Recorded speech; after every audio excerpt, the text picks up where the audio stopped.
19th floor of a downtown San Francisco office, Gramarly. And I'm here with the CEO, Rahul Roy-Chowdhury. Rahul, thanks for having me in your wonderful office. So great to have you here, Amrita. Appreciate you coming. I'll tell you what Gramarly does, okay, according to me.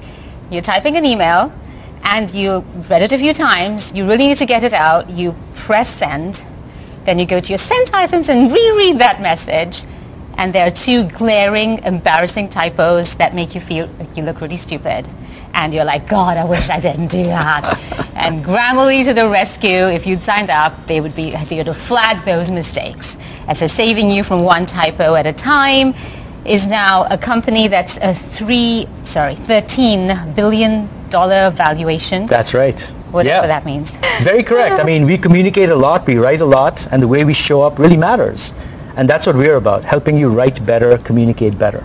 Amazing. You know, Rahul, I was listening to something you said, and it hit home. You said that more than ever, we're writing, typing, and communicating, and we're kind of drowning under all of that messaging and typed communication. So it's not just our screen time that's gone up, it's also our typing time that's gone up.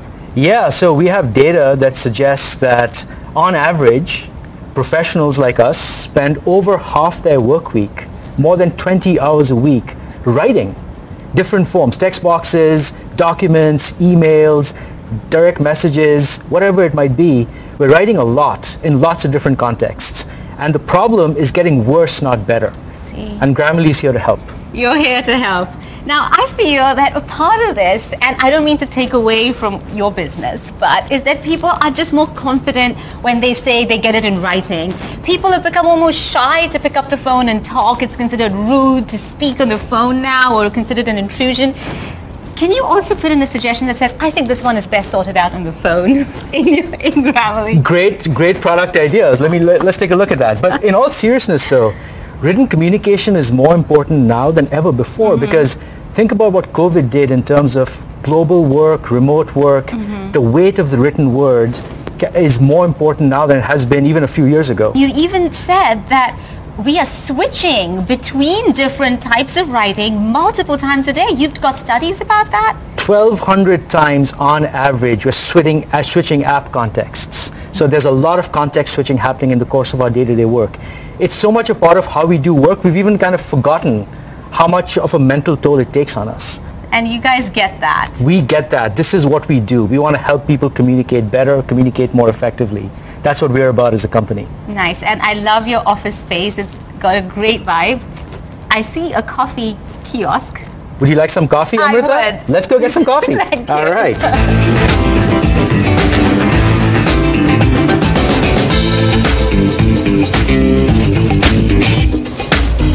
All right, Amrita, here's your coffee. Thank you. Can never get enough caffeine. No.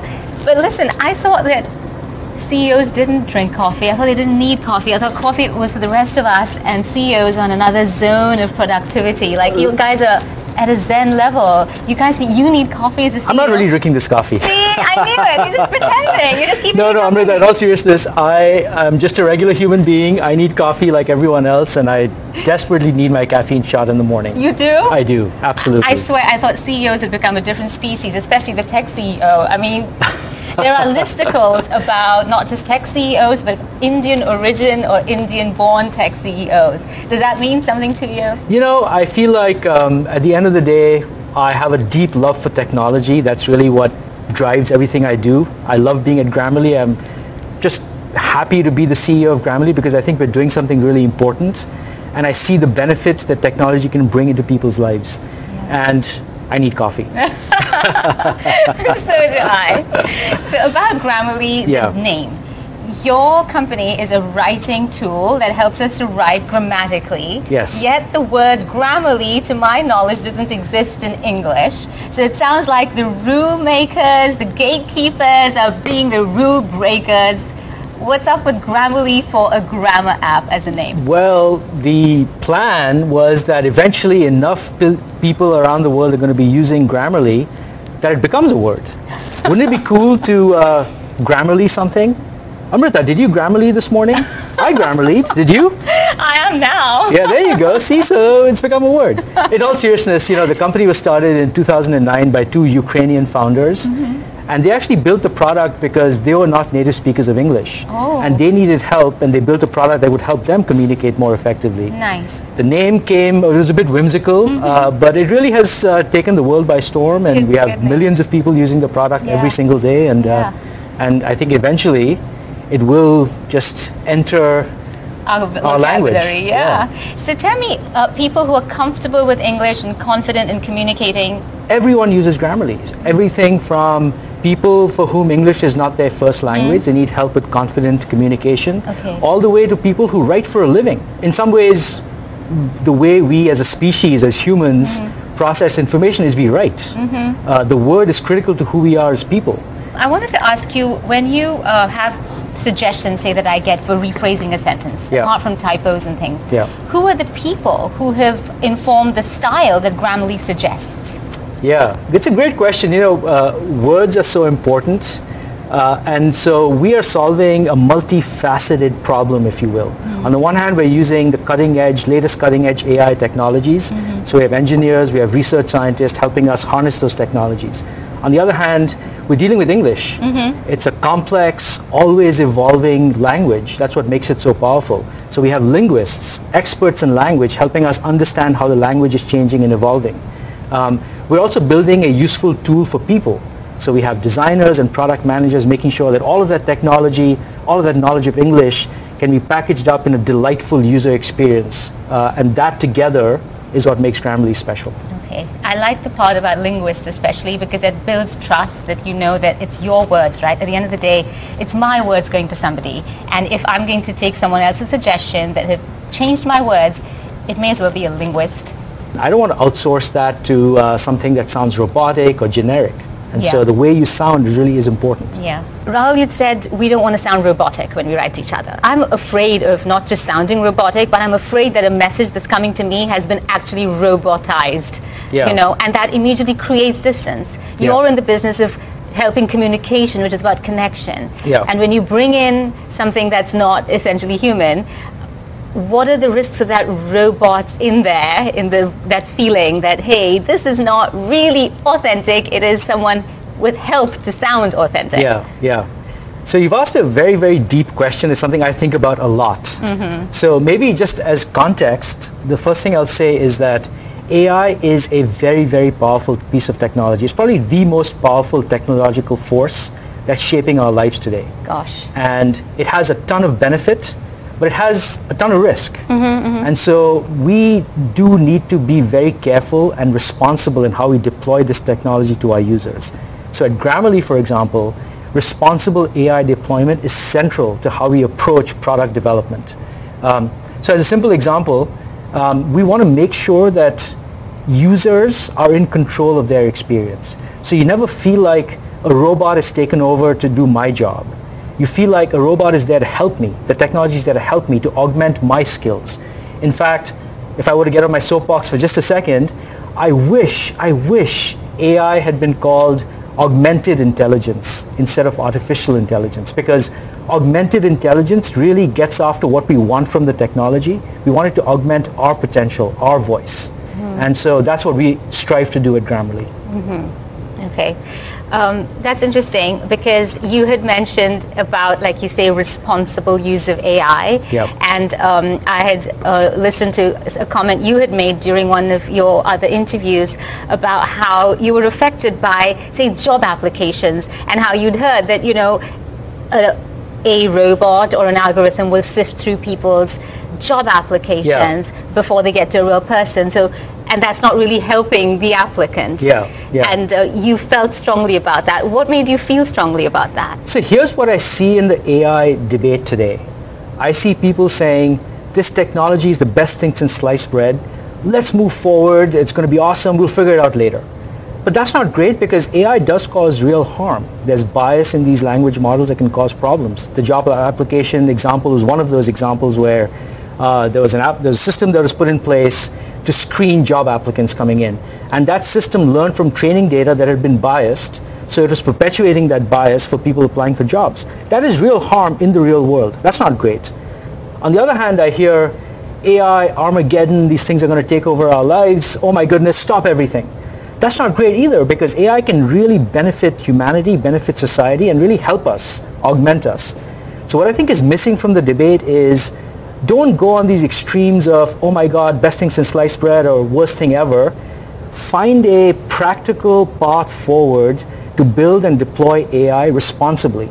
And that's the journey we are on at Grammarly, because I want to harness the benefits of AI. I want all of our users to get the benefits of AI, but in a way that feels authentic and true to them, that helps them. Mm-hmm. In the world of work, yes, which is where many people spend hours writing, beyond what Grammarly, your brand, offers, what is a general sort of tip from you? You now know about the angst of communication and all the pressures around it. What's a general tip from you about how we can have a bit of ease and make life a bit better for all of us, receiving mails, sending mails, texting, communicating, the expectation of always being seen as communicative? So, when I look at the world of work, first of all, it's changed a lot just in the last 4 or 5 years. And we are drowning in so much information coming our way. We're trying to read the news, stay up to date with what's happening in the industry, emails, documents, messages, and now AI has come along, and it's a very, very powerful technology. But one of the things that AI does is it reduces the cost of creating new content to almost zero, which means that there's going to be a lot more content. Mm-hmm. And that is not great. Let me tell you, I don't want to read 10 times the amount I'm reading right now. That seems like not a world I would wish on anyone. No. And so we need to do things differently. I think the realization I've come to is it's not about communicating more, it's about communicating better. And can you make it personal and from the person who's writing it to the person who's receiving it, so that it's true to my voice? Absolutely. I don't want a sameness. I don't want everyone's messages to start sounding the same that I receive. I'd be like, who's writing this? You don't want to sound robotic, Amrita? Oh, yeah, I wouldn't mind. I can understand that. So, as I said, I think words are so much a part of who we are as humans. It's really important for us at Grammarly to make sure that you sound your authentic self. So we have features in the product that enable you to create your voice so that you sound exactly the way you'd like to sound in the context that you're communicating. Oh, beautiful. That's a great view, right? This is gorgeous. Rahul, you moved here when you were 18 as a student. Yes. And you grew up in India until then. And now you see the incredible progress. India is a young country. You see the energy of the new generation in India, and building amazing things, building great technology, and I'm just very optimistic about the future when I see all the things happening now. That's wonderful. Has your India background informed some of the potential you see in something like, the work that you do with language and this global world of communication? Yeah, I think I consider English an Indian language. In fact, India is the second largest country of English speakers in the world after the US. Wow. And we see this in our product as well. Our second largest base of users outside the US is India. India shapes the language too. India is now shaping how English evolves. Really? So here's my favorite word, prepone. So people in India may not know this, but prepone is a very Indian word that people outside of India don't use. But it makes sense. What's the opposite of postpone? Prepone. It should exist, right? Are you making sure it's in there? It is in there. So now Grammarly has added the word prepone to our global dictionary. I love it. So this is one way in which India is influencing the evolution of the language across the world. I love it. We should have preponed this interview. We should have preponed this interview. Exactly. Well said. You talked about your family and parents in India. That's a diaspora story that a lot of people can relate to. The world has shrunk, distances are less, but do you feel those pangs? Do you feel that you miss home? Is that you're in beautiful San Francisco, but how do you bridge that family connection? Yeah, we have young kids, and we want to make sure our kids stay connected to their roots in India. So we travel back quite often, at least once a year, to visit family in India. So it's important for us and for our kids to maintain that connection. So we're very connected. Yeah. And of course now with Zoom and FaceTime, it's much easier to stay connected even when you're not visiting. So. Yeah, absolutely. Yeah. And any plans for Grammarly with Indian languages? Never say never. Eventually I would like Grammarly to support every single language in the world. Ask me again in a couple of years. Oh, we will. And finally, about creativity and writing. Yes. This is really my final question that people are always debating. Yeah. You, as Gramarly, used AI before AI was part of a debate as something that could challenge creative writing. Yes. Do you see today that, say, a fiction writer could use Gramarly? Do you see that there is a threat to creative writing in the big space? Even if you look outside of your own technology, is there that tension that's legitimate? You know, I think every new technology comes with some fear as we try to figure out how to best use the technology to serve our needs.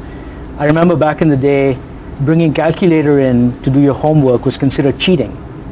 But now we just think it's a tool that can help us do less drudgery and focus on the higher level things we're very good at. I see all of this AI as no different than that. So as a very simple example, we're talking to educators who are trying to figure out, how do I harness this technology in a way that helps our students engage with the material versus make it easy to avoid engaging in the material. So one of the features we launched after talking to educators is a citation product that helps you, that creates a citation for all of the ways in which you used AI to make your essay, let's say, better.